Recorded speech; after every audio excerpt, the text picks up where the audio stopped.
Real Estate, Money, and More podcast, episode 2. You finally found it. Welcome to the show that helps thousands with real estate, money, and a whole lot more. Now here is our host, Shane Willis.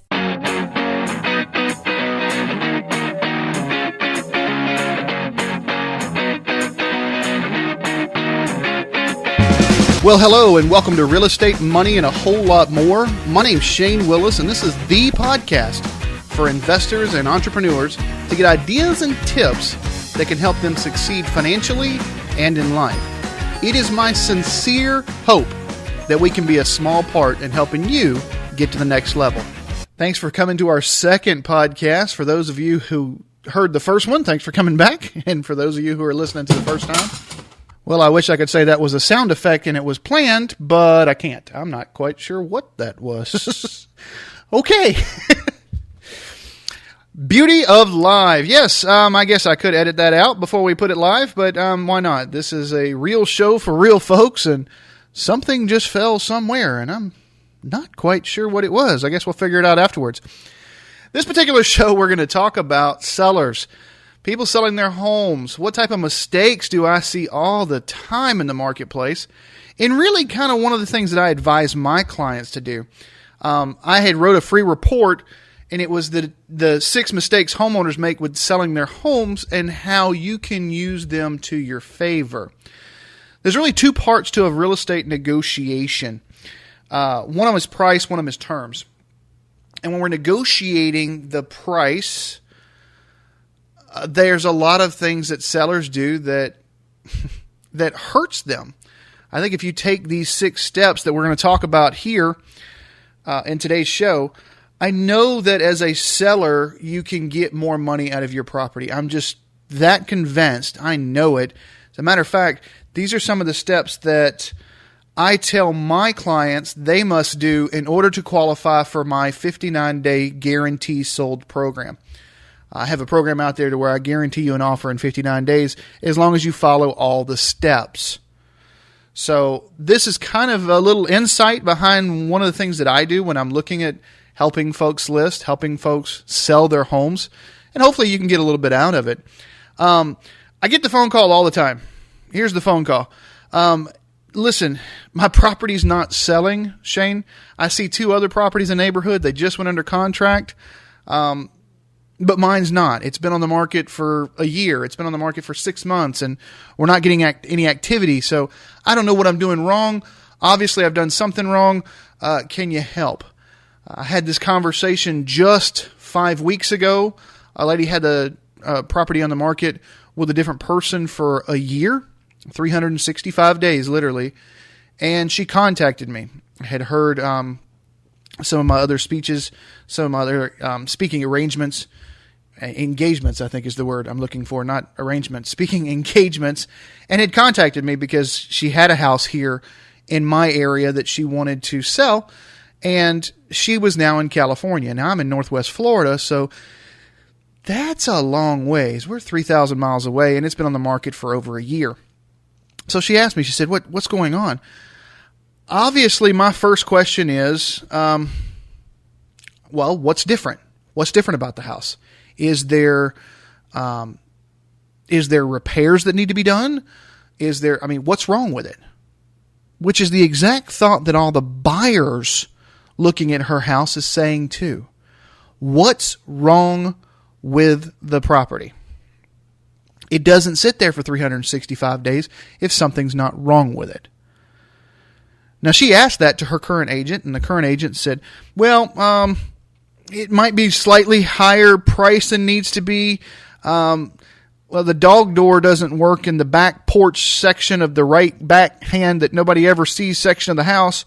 That might need to be fixed. And, well, there could be a few small things that need to be done, but there was no real game plan.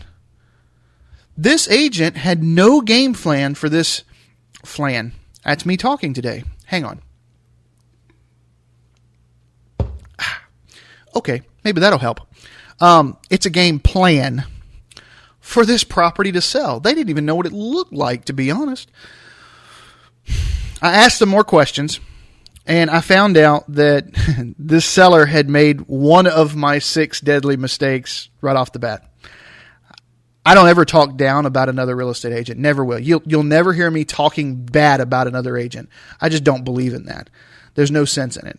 And I didn't want to know who it was, although I did, because I saw it on the MLS. When I was first contacted about it, I saw it on the MLS as an active, and I even told the seller that I could not have much of a conversation with her because she was already under contract with another person, and that would be a violation of ethics, that she needed to talk to her. Well, she did talk to her, ask some questions, and when she came back with these answers, the contract with that other agent had expired and the property had expired off the market. So now I felt ethically okay having the conversation. When I asked her, I said, well, how did you interview the agent?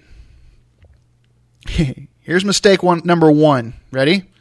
I want you to write this down. Mistake number 1 sellers make when selling their home, and it's a deadly one: choosing their friend or relative as their realtor, based solely on that fact. Let me say that again. Based solely on the fact that your realtor is a friend or a relative, you list with them.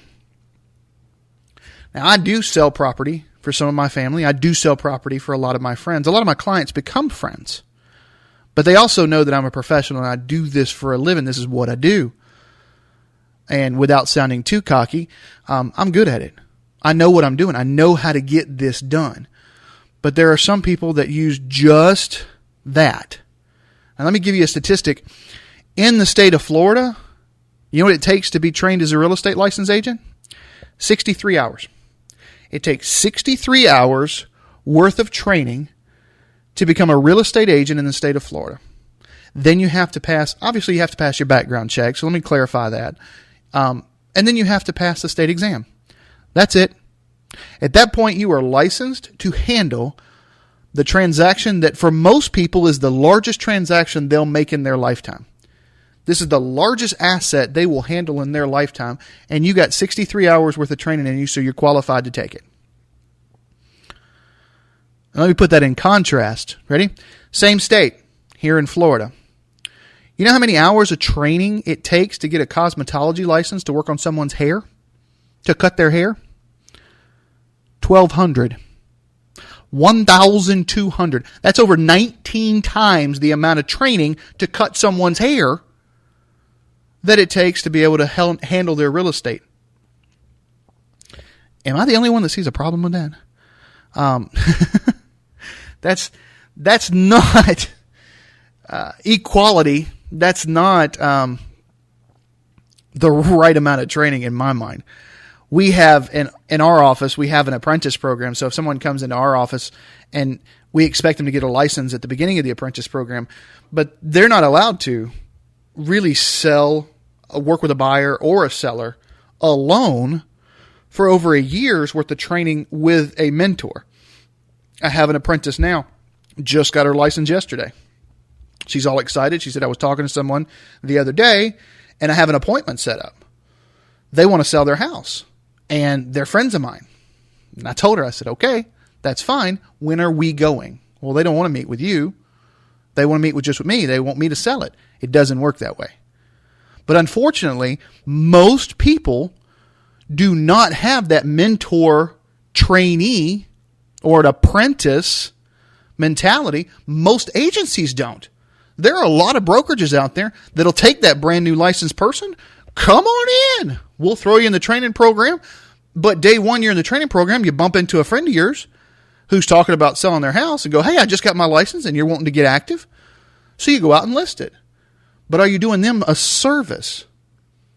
So that's a mistake that a lot of sellers make. They hire just their friend and family based on just that fact. Now, I have to lay ground rules when I do real estate for friends or family. I let them know, listen, Thanksgiving's one thing, but if you want me to help you with the transaction of this business, this property, this piece of real estate, we have to understand the ground rules. I will tell you what you need to hear. And just because we have Thanksgiving together doesn't mean I'm going to tell you always what you want to hear. I might tell you what you want to hear on Thanksgiving dinner, past the turkey. That's all I'm going to say. But when it comes to this transaction, I'm going to tell you what you need to hear. We're not going to overprice it. We're not going to make sure that it's not clean. These are some other things that we're going to talk about in a minute. But you have to have those ground rules in place. And sometimes it's tough to do that with friends or family, because those tough conversations don't happen. Those honest conversations don't happen. To go back to my story earlier, the lady who had it listed for a year with someone else came to me and said, what do we have to do to get this sold? I need to get this sold. And when I sat down, I looked at it and I said, you're overpriced. Period. You're just overpriced. Well, the other agent said that I was fine. The comparables in the area were fine. I said, yeah, your comparables in the area are great. The problem is you've got less square foot. You've got a smaller house. So they wasn't pricing it per square foot, which is a rookie mistake.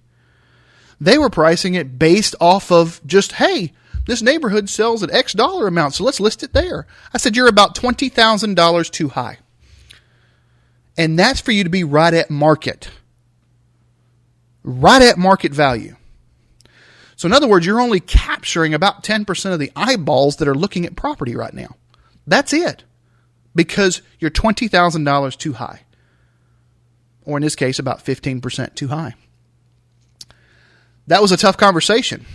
She didn't like me for that. She said, well, I don't think you're right, and hung up. And 2 days later called back and said, I guess you're right. But that leads me into mistake number 2, and it was one that we couldn't overcome in that transaction, but it's one that I teach every one of my clients, and anybody that enrolls in my 59-day program must understand this. Mistake number 2 is overpricing the house and then lowering it. Well, Bob down the street got X dollar amount, and so I know my house is better than his, and I want it a little higher. Well, that doesn't work that way. Well, Sally doesn't have a 3-car garage. She's only got a 2, so my 3rd-car garage should be worth another $400,000. It doesn't work that way. Well, let's put it on the market there, and if it doesn't work that way, then we'll just drop it. Now, how many people have heard that? That is a mistake, and it is a deadly one. I always use the analogy in real estate. When you put your house on the market, it's like a movie premiere. You notice how your blockbuster movies have a good run over that weekend. They've got opening weekend. That's where they make most of their money. Now, it runs that next week, and you might even have another second good weekend. But after about the 3rd, we as the public, we're bored. We're bored with it. We want to see what the next one is. Real estate works the same way. So when you start talking about pricing, all the excitement of a property when it first comes on the market happens in the first 20 to 25 days. And I could even argue that it happens in the first 14. But I try and give it 3 weeks. But all the excitement happens in the first 2 to 3 weeks. That's it. After that, it's not exciting anymore. You're boring. We can't make any money off a blockbuster weekend. So you've got to price it right out of the gate. Because if you don't, then the stagnation of the property being on the market longer and longer and longer will affect the negotiation when we do eventually get an offer. So for instance, if a property is really worth $190,000, but we got the 3-car garage, so we want to list it at $200,000. We're not going to get the views that we would get even if we put it at market value of $190,000. But then when we drop it to $190,000, we've been on the market for 90 days. So the question starts to be asked by the potential buyers, what's wrong with the property? Why didn't it get grabbed up as soon as it came on the market? Because valuable property that's priced right is going to get grabbed. If you price your property at market or slightly below market, you'll get an offer. So timing is really, really everything. And I'd say that second that second mistake of overpricing a property, it's deadly and it can kill us. I go over in my report how if we put it on at fair market value, you're only going to get 50% of today's buyers. That's it. Just 50%. And if you put it 10% over value, you're only going to get 30%. And if you put it 15% or higher, you're only going to get 10%. And people think that somebody's going to come around with just a checkbook and not do any inspections and not do an appraisal and just write them a check. It doesn't work that way. Even the people that can afford to write the check, why would they overpay for it? Now, I know you've got sentimental value in this property, and that diving board means a lot, but it doesn't to the new buyer. Remember those tough conversations we were trying to have? It doesn't matter to the new buyer. So you need to make sure that you price the property correctly coming out of the gate. Now, in order to be in my 59-day program, I want you priced 10% under market. And then we're going to lower it to 15% under market within the 59 days. Because I know that if I'm 15% under the market value, 90% of potential buyers, they'll look at the property.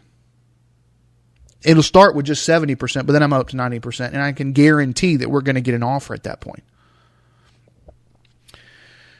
All right, sorry about that soapbox there, but pricing's a really, really big thing for me.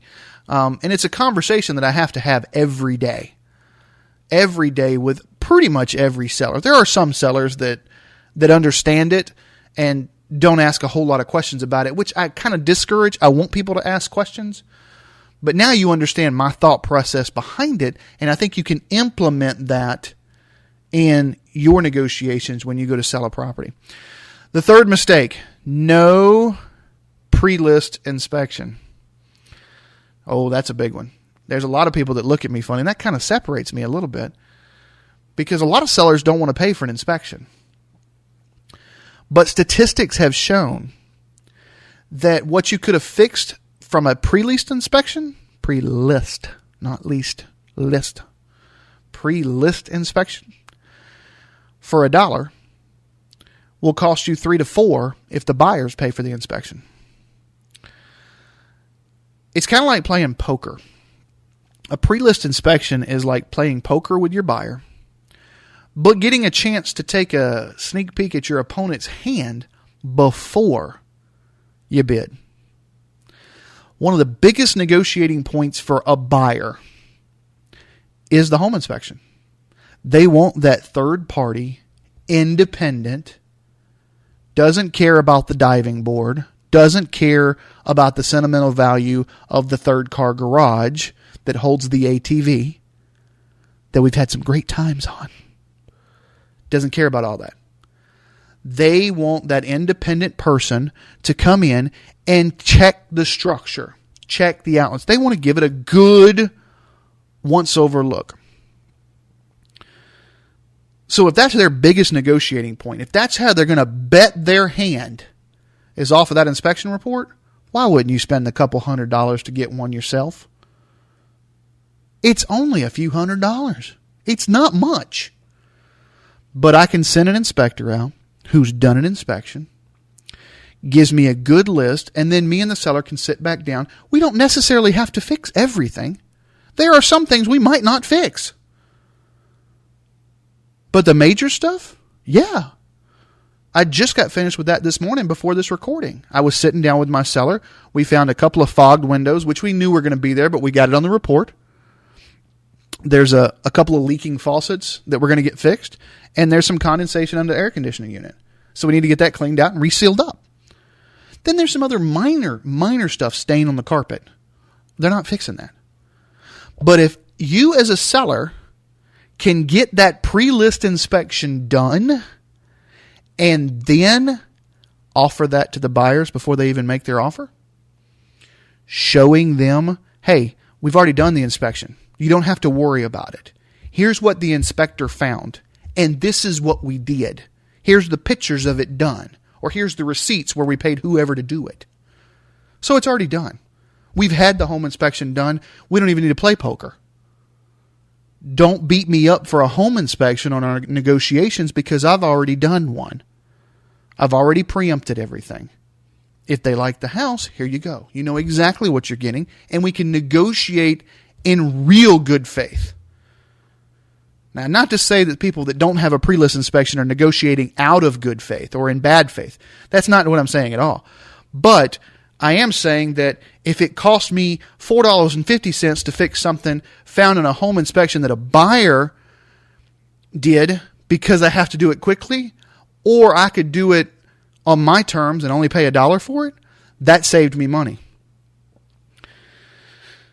All right, so that's mistake number 3, not getting the pre-list inspection. Go get a pre-list inspection. It's not that much, and it gives you the buyer's hands. You can see what they're going to negotiate off of. All right, mistake number 4, falling for the bait and switch. Oh my goodness, do I see this all the time. What is your goal as a seller of a home? Well, it's real simple. I want to get as much money as possible.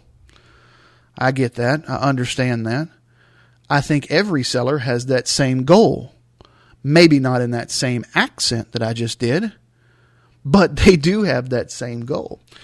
So that makes you susceptible to the bait and switch tactic, which is utilized by a lot of agents. So you sit down with 3 different agents. They tell you, let's say agent 1 comes in and says, the property's worth $180,000. That's what I want to list it at. I come in, tell you, I think the property's worth about $182. If you want to put it on the 59-day guarantee program, we're going to list it at $170. Or we can put it on the market at $182. I'm just not going to guarantee the offer. Because I really do think it's $182. It's not just based off of past solds, but the way the market's going right now. And then the third agent comes in and says, this property is worth $219,000. And I want to list it based off of that. Most sellers are going to go with option 3. Why? Because it's going to give them $40,000 more. So they think. But in order to get that listing agent at $219,000, we want you to sign an 18-month listing agreement.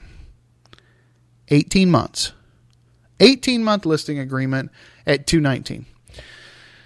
Remember, it only takes 63 hours worth of training for a real estate agent to come in.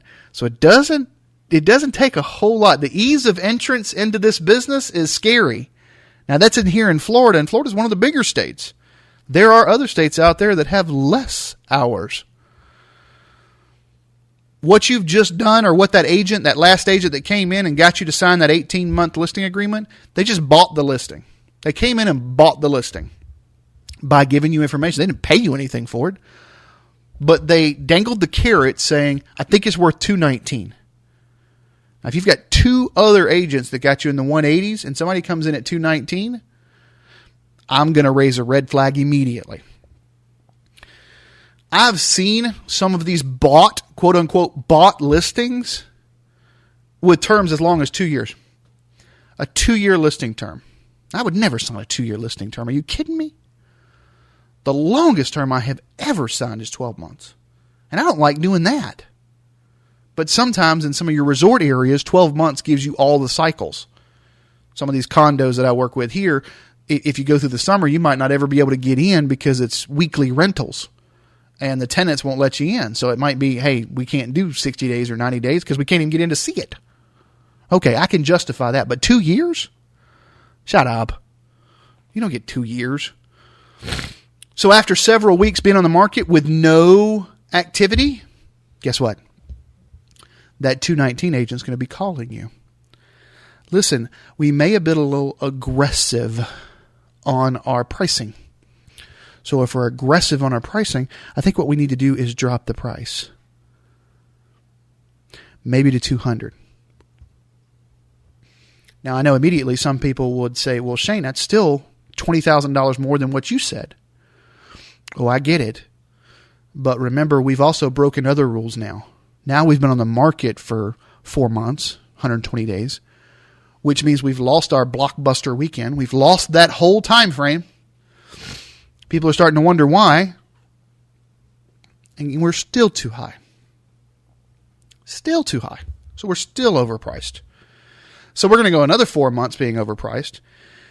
Now we've been on the market for 8 months, and you might get the phone call back going, maybe we should list it at 185. When we come down to the 185 mark, which might be where the property is at value-wise now, because I had said it was 182 6 months ago. If we're continuing in today's market, it very well could be 185. So now we come in at 185, but you've been on the market 6 months, which the buyers are going to use to their advantage to negotiate a lower price. You've just been on the market, especially if it's been sitting vacant and you've been having to write the checks for the mortgage. Now you've lost money. Even if you sold it at 185, you lost money. Because if I'd have come in and sold it at 182 6 months ago, you would have had less outlay. So overpricing something and then bringing it down is not a good idea. But that's not the only way that somebody can come in and buy a listing. It's not just price. What do they come in at? Well, I can do this for 2% commission. I can do this for $500. I can do this for $1,000. You don't need to pay full price. We can do it for 2.5%. Okay. Selling a property is usually one of the largest transactions you'll complete.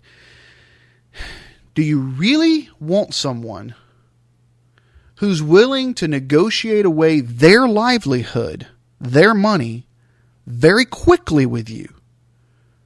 Do you really want that person negotiating for you? And how much do you believe you'll get if you pay 2%, 1%, $500? What do you believe that's getting you? Access to the MLS? Maybe. Is it any marketing? Probably not. Now, I don't know all the programs, and there's new programs popping up every day.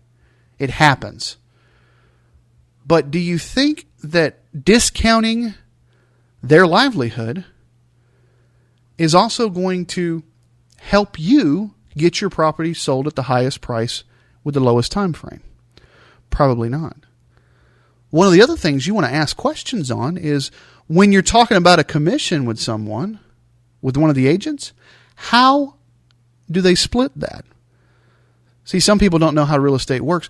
Most of the time, if I get a 6% commission from the sellers to help market and sell their property, I will offer a buyer's agent 3. I split it evenly. I get 6. Out of my 6, 3% goes to the buyer's agent that brings me a buyer, and I get 3% for marketing and representing the seller. Now, if I bring the buyer, then I get both sides of that. But I offer 3% to the buyer. And one of the reasons that my team and I sell a lot of real estate around here is because we're one of the few that only split evenly. I've seen people here take listings from a seller and ask for 7% commission. And that's okay. I've done 7% commission. I've done 10% commissions if I know it's a difficult property. And that's standard in commercial. Take a 7% commission, but then offer the buyer's agent 2%. Here's your 2% for bringing me a buyer. Really? Now let me tell you how that works. It shouldn't work this way, but it does. You have a buyer's agent that's going up and down properties in this neighborhood. There's 4 properties for sale. There's 2 properties that are offering 2.5% commission at about the same price. There's 1 property about the same price. It's offering 3% commission. And then there's yours about the same price because the price is right on the property that's offering 2% commission. Which property do you think the buyer's agent's going to suggest is better? Should it work that way? No. Does it? Yeah. A lot of times. To me, the 0.5% doesn't really matter. I'm gonna do what's best for my clients, period. But it works that way all the time. I've seen it work that way. So don't just think that selling the listing or a listing agent coming in to buy the listing, if you will, means that they're going to raise the price. No, sometimes they buy it by taking a lower commission, but want that length of time. And think about what the standard market is in your marketplace. Because the buyer's agents are affected by that. Is their livelihood. And if there are two houses that are identical, and one's going to pay them $1,000 more or $1,500 more or $2,000, $3,000, $4,000 more, who do you think they're going to push? All right, mistake number 5. Discounting the first offer too quickly. Discounting that first offer quickly. There are a lot of studies that point to the fact, unless you're in a rapidly appreciating market, i.e. 2005, the first offer you get on the home is usually your highest. Usually. It doesn't always work that way, but usually that happens. And I'm not going to talk a lot about this, but the conversations that I have with my sellers are, we have an offer. I know it's only been on the market 3 days, but that's what you hired me to do. You hired me to bring us an offer. Now, some of them are crazy. I get offers all the time. I'll list something for $180,000 and I'll get an offer in the mail, in my email box. We'll offer you $25,000. No. So I should probably change that to the first serious offer. Take seriously. But don't discount it. And just because that offer came in quickly doesn't mean that you underpriced the property. It means that we did our job. That we collaborated and we did our job. Finally, mistake number 6. Pricing your home based on yesterday's numbers alone. Alone. We call in the market, in the real estate market, we call it a comparative market analysis, or a CMA. It's when realtors look through the neighborhood, try and find a price per square foot of the last 3 to 6 solds. We're basically matching what an appraiser does. And then I actually take it even a step further and we look at the actives because I want to look at what's active out there too. We base everything off, here's what's sold, here's what's active. We need to base the sales price based off of those solds only. And that's how a lot of realtors are trained. And don't get me wrong, there's value in the comparative market analysis. You should do a comparative market analysis on your property. That should be done. But that should not be the only thing that determines the value. That should just be the starting point. And that's where a lot of realtors base the value of the home on. Period. They just stop.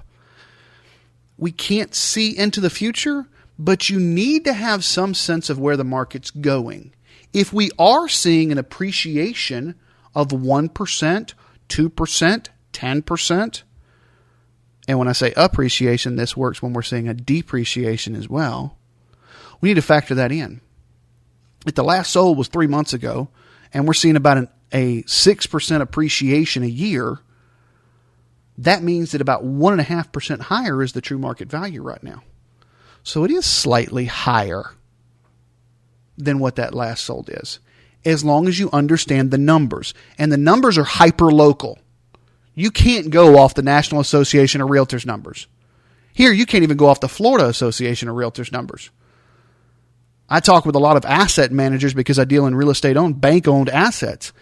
And they tell me, well, we think we need to price this a little higher because you're in Florida. And I just chuckle and go, seriously? Because I'm in Florida? What's happening in Miami, which is 13 hours away from me, is not affecting my real estate market. It's drastically different. What's happening in Tampa, which is 7.5, well, probably 8 hours. I've just got a little heavier foot. Drive away from me. That's not affecting what's happening here. So it's hyper local. You need an agent that knows and understands your hyper local market. So when you're evaluating the value of your property, make sure you take into consideration where the market is going. So that's going to take it to the end of this show. I hope you picked up a few things. And now that you know these 6 disastrous mistakes, I charge you to make sure that you don't make them when selling your property. If you want to get a free copy of that report that I talked about in the show, go to the website, realestatemoneyandmore.com/6 deadly mistakes. That's all spelled out, and it's kind of like one word. So 6 deadly mistakes. No dashes between it or anything like that. realestatemoneyandmore.com/6 deadly mistakes. Thank you so much for listening this week, and we'll talk to you soon.